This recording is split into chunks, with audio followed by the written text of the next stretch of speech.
pero también se hablaba en la conferencia esta mañana, en la conferencia de Palacio Nacional, sobre la violencia que durante el último año se ha vivido en Sinaloa. Esto a partir de la entrega a autoridades estadounidenses de Ismael Zambada y las disputas entre los grupos criminales que operan en la región que se generaron.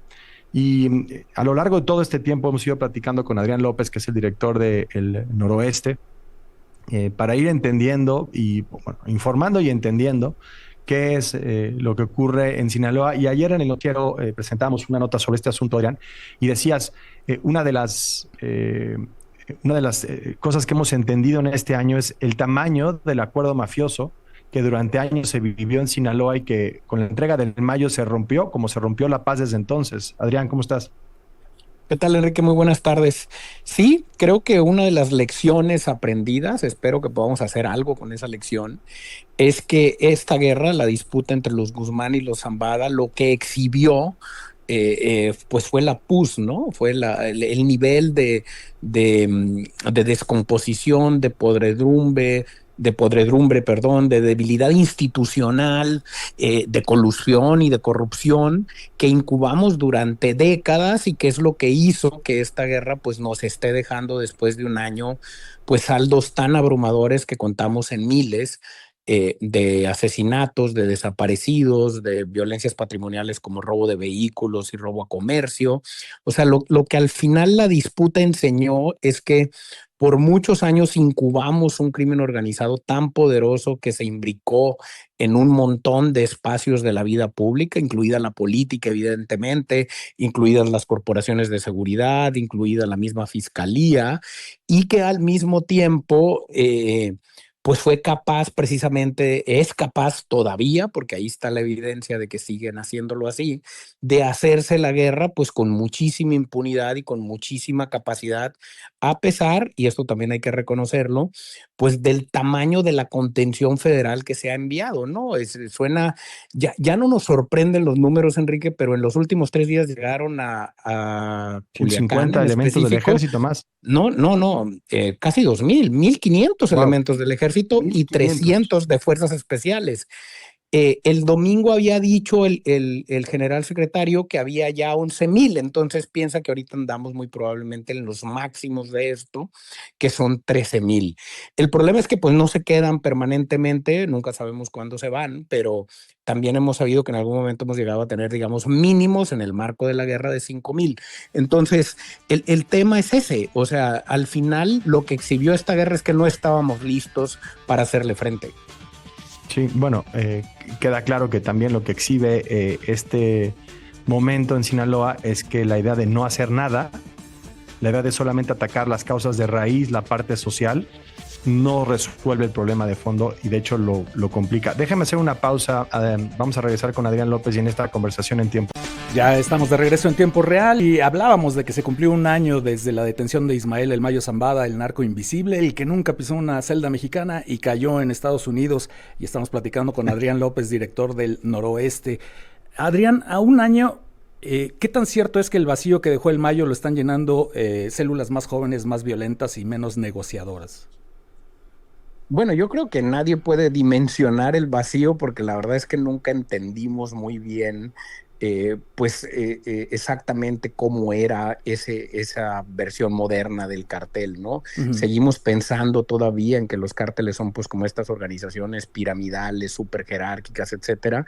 Lo que nosotros en Noroeste venimos reporteando, sobre todo en la última década, pues es que eso se había convertido en un crimen organizado bastante más flexible, bastante más innovador, bastante más diversificado de lo que normalmente creemos, ¿no? De hecho, esta guerra nos ha enseñado cosas que no intuíamos ni por asomo, ¿no?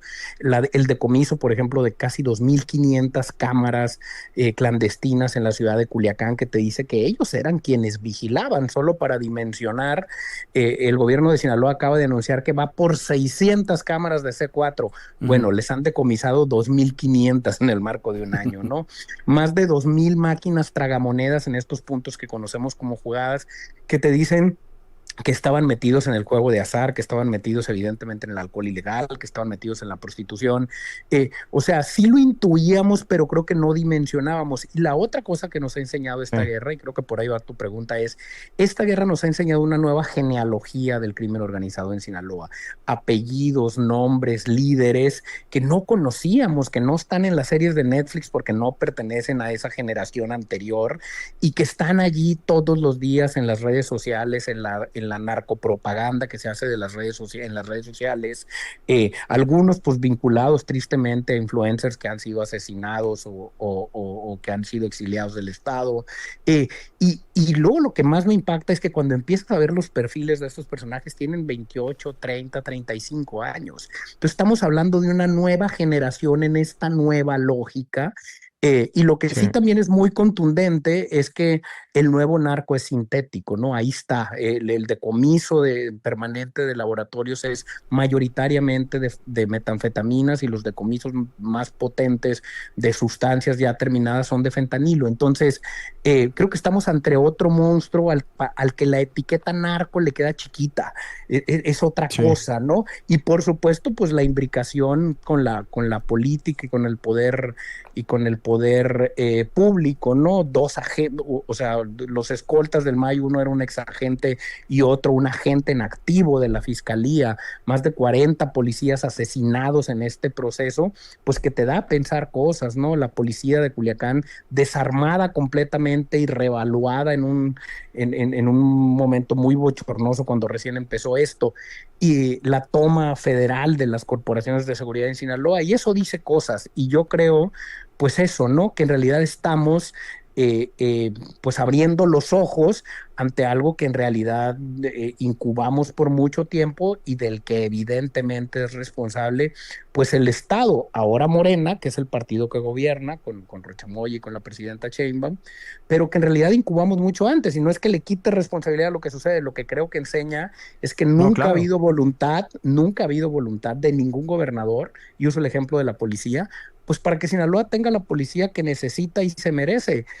No lo tenemos ahorita, no la tuvimos con Quirino Ordaz y no la tuvimos con Mario López Valdés, al contrario, cada vez que hemos tenido un episodio bochornoso, digamos, de narcopolítica o de colusión, la que ha estado en el corazón de ese episodio son las fiscalías y las corporaciones de seguridad. Pero pensar que entonces no las necesitamos no es una respuesta. Creo que la embestida federal, la contención federal, tiene que ser pues el antídoto momentáneo en lo que somos capaces de construir las instituciones que necesitamos. La pregunta es cuándo vamos a empezar a hacer eso. Sí, me parece que Sinaloa hoy, en este contexto, es la prueba del fracaso de la estrategia de seguridad del Estado mexicano contra grupos o el grupo del crimen organizado más poderoso en este país, no solamente en un sexenio, sino pues desde que se activaron estas estrategias, y también una lección sobre lo pendular que ha sido ese acercamiento, pasando de la llamada guerra contra el narcotráfico, que en realidad pues nos mostró una vinculación, un trabajo ahí entre el secretario de Seguridad Federal, Genaro García Luna, y el propio cártel del Sinaloa, según los delitos que se le han imputado ya en Estados Unidos a García Luna. Y luego, el otro lado de ese péndulo, el otro extremo, pues el no combatir a los grupos del crimen en Sinaloa y ir a saludar a la mamá de Joaquín Guzmán y todo lo que vimos en el sexenio de López Obrador, la idea de los abrazos no balazos. Entonces, entre esos dos extremos, pues hay un espacio que se generó para crear este monstruo del que hablas y que va, pues, que supera la definición de organizaciones de narcotráfico, que son en realidad pues redes muy complejas que han penetrado todas las instituciones y los espacios de la sociedad en un lugar como Sinaloa, y que hoy estamos viendo el resultado de eso, ¿no? De ese fracaso en Sinaloa, me parece, como no lo hemos visto en ningún otro lado, por ser en muchos sentidos el epicentro de este fenómeno criminal en nuestro país. Adrián López, yo solamente terminaría preguntándote brevemente, para ya no extendernos mucho más. Obviamente, a un año sabemos muy poco de los detalles, las circunstancias específicas de la manera en la que Ismael Zambada llegó a Estados Unidos. No hemos avanzado mucho en ese terreno y me parece que hay un reclamo legítimo para obtener esos detalles, para saber el nivel de involucramiento de autoridades estadounidenses en esa decisión y al mismo tiempo, en ese reclamo, entender que, pues, durante años no se hizo nada para detener a Ismael Zambada, o si se hizo, no se logró.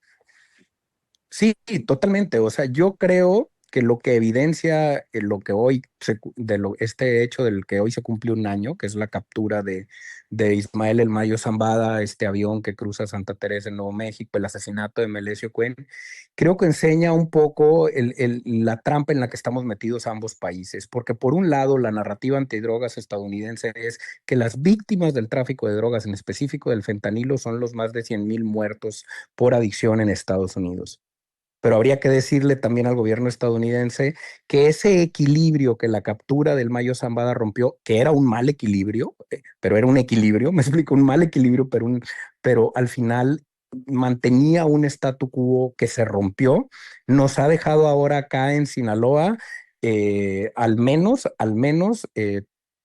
2,000 personas desaparecidas y 1,700 asesinatos. O sea, esas son las otras víctimas, digamos, de ese rompimiento del equilibrio.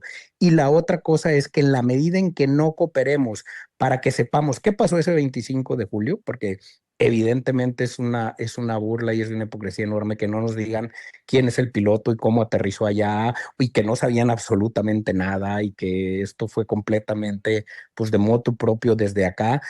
Pues creo que no convence a nadie. Pero la otra es, pues el Mayo pasó 50 años traficando drogas desde Sinaloa sin ser capturado, teniendo unas órdenes allí y con capacidad, pues, para ir a reunirse con otro de los capos de la organización a la que pertenecía y con el exrector de la universidad pública más importante de Sinaloa. Entonces, que es asesinado allí además. Entonces creo que para mí la palabra es corresponsabilidad. ¿Cuándo vamos a dejar de echarnos culpas y realmente entender que el fenómeno del narcotráfico como lo conocemos ahora, que es sintético mayoritariamente, pues es un fenómeno regional, no un asunto de Sinaloa o de los adictos en Chicago o en California, sino algo que se tiene que atar, digamos, desde las dos puntas, si es que queremos poder hacer algo con eso, ¿no? Porque acá ya hablábamos siempre de que la solución era